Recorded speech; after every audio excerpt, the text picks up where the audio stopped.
natin ang sapat na daan ang ating pong mga karosa para po tuloy-tuloy naman po ang gagawin ng ating posisyon. Maraming salamat po.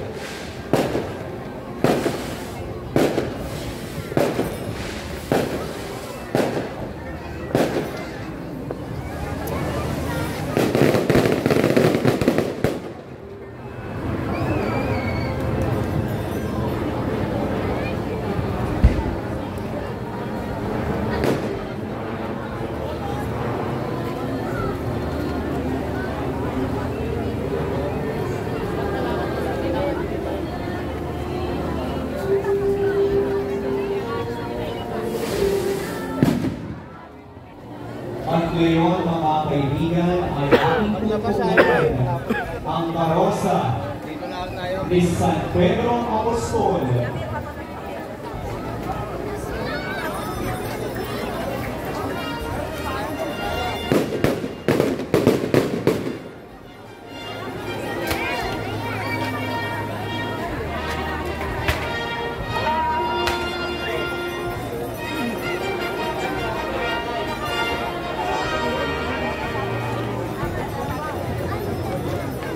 Ang lupang simbahan ng San Pedro Apostol ay itinatag taong 1,586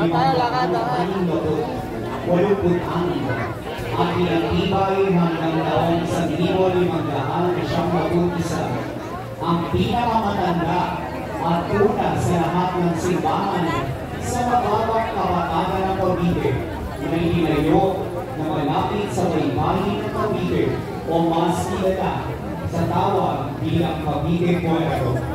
Ang naturang titular na patron ng simbahan ay ang Immaculada Concepcion. Ang kalaunan ay naging si San Pedro. Noong taong 1945, ang simbahan ay nasira at nawasak dahil sa ikalawang timbang pandaigdig at muling naitayo sa pagitan ng taong 1984 hanggang 1986 sa inisyatibo ng Noy Obispo ng Diocese ng Imus, lumang kagalitan ng Felix Perez. Sa kasalukuyan, ito ay patindig sa distrito ng Palitan sa siyudad ng Cavite sa pangangalaga ng kasalukuyang Pura Paroko, Reverendo Padre Hector Bon Arellano. San Pedro Apostol, ipadalangin po kami. Kasama po ng karosa ng San Pedro Apostol ang mga sakristan mula sa lungsod ng Cavite, mga magdapong organisasyon at sa atiyaning nagnasaling parokya, at ang kanilang hermano para sa libang ito, Konsehala Marian Hinson at Vice Mayor Raleigh Lucy, at ang kanilang pura paroko, Reverendo Padre Hector Bon Arellano. Kasama din po ng parosa ni San Pedro Apostol ang delegasyon mula po sa apat na simbahan ng lungsod ng Cavite: San Pedro Apostol, San Roque, San Antonio, at San Peregrino. Muli po mga kaibigan, ating po palakpakan ang delegasyon mula po sa lungsod ng Cavite, parokya ng San Pedro Apostol. Maraming salamat po sa inyong paglamok ngayong gabi.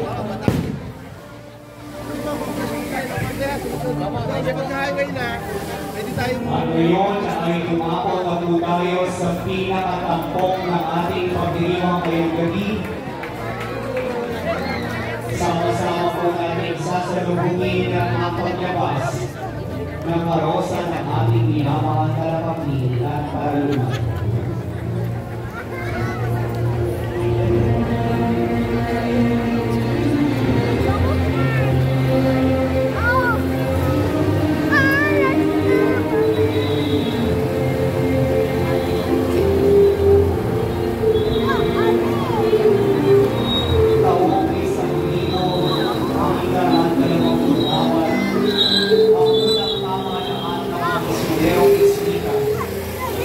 Ang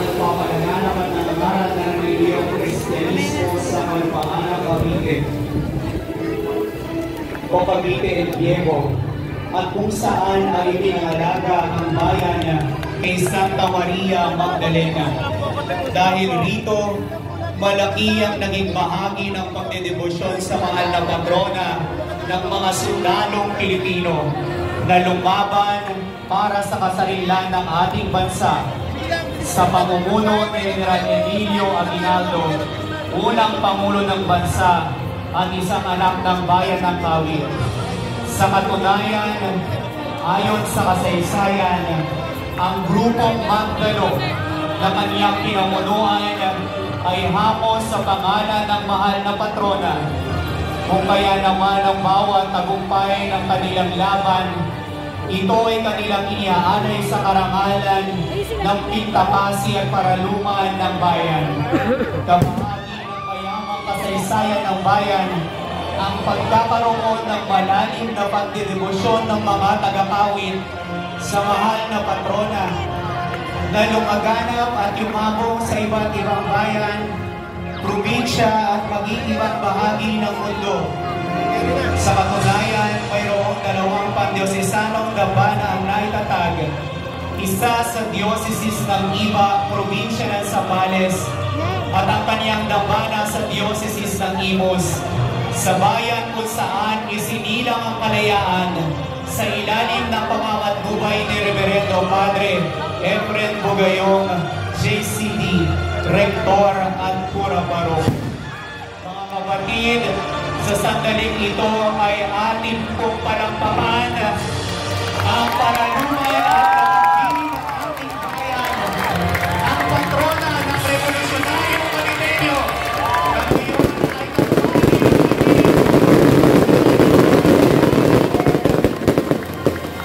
ika-apat na taon ng Kristyanismo dito sa Cavite El Viejo, isa sa pinakamatanda sa buong probinsya ng Cavite. Kaya naman, sa ating mahuli na kasaysayan bilang mga Caviteño, inilala ang ating mahal na patrona bilang patrona ng revolusyonaryong Caviteño. At sa maraming pakikitigman ng ating mga kababayan ay naging inspirasyon si Santa Maria Magdalena. Kaya ngayong gabi sa ating paghahanda sa ika-apat na taon pagdiriwang ng paglaganap ng Kristyanismo sa ating bayan, ay itaas natin ang panalangin sa Diyos sa tulong ng ating mahal na patrona, ang lakambini at palungan ng ating bayan. Maging gabay din naman natin siya sa ating pakikidigma sa araw-araw natin mga pagsubok sa buhay. Kaya naman mga kapatid, isang malakas at palakpakan ang pasasalamat para sa ating lakambini at palungan, Santa Maria Magdalena! Viva Magdalena! Viva!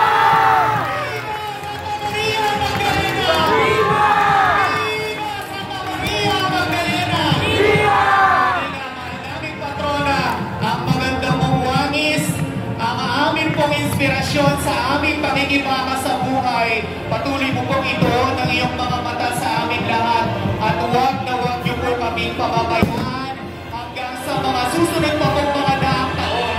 Viva Santa Maria Magdalena! Viva!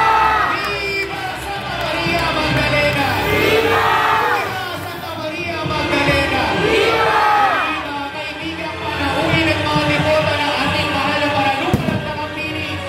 Isang malakas na palakpakan at pasasalamat sa halos-apat na taong pagpipili sa atin ng ating mahal na paraluman at lakambini.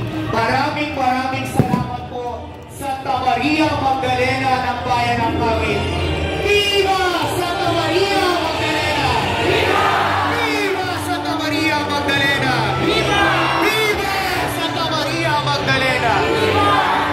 Maraming salamat po sa mga tumayo natin mga kaibigan mula pa po sa malalayong lugar na nakiisa sa pagdiriwang ng ika-apat na daang taong anibersaryo ng paglaganap ng Kristyanismo na dito po nag-umpisa sa bayan ng Kawit at kabahagi ang ating mahal na paraluman at lakambini, Santa Maria Magdalena!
Patuloy po sana ninyo kaming kalingain at ingatan gaya ng pag-iingat po sa mga revolusyonaryong Caviteño.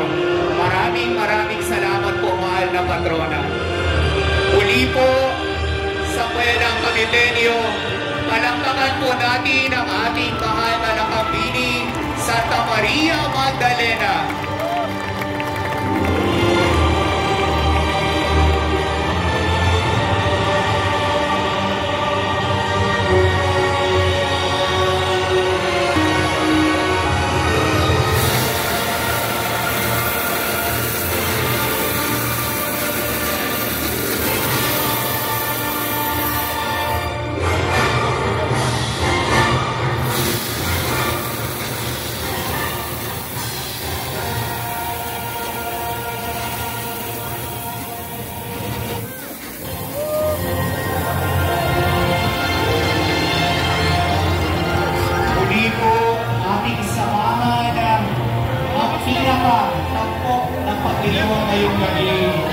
Ang posisyon ng ating minamahal na patrona, ang nakagbigay at paraluman ng ating bayan. Sama-sama po natin kasama ng ating mahal na patrona sa pagligid niya po sa bayan ito kung saan nagmula, kung saan po lumaganap ang kasaysayan ng Kristyanismo sa Cavite. Muli po, Viva Santa Maria Magdalena! Viva!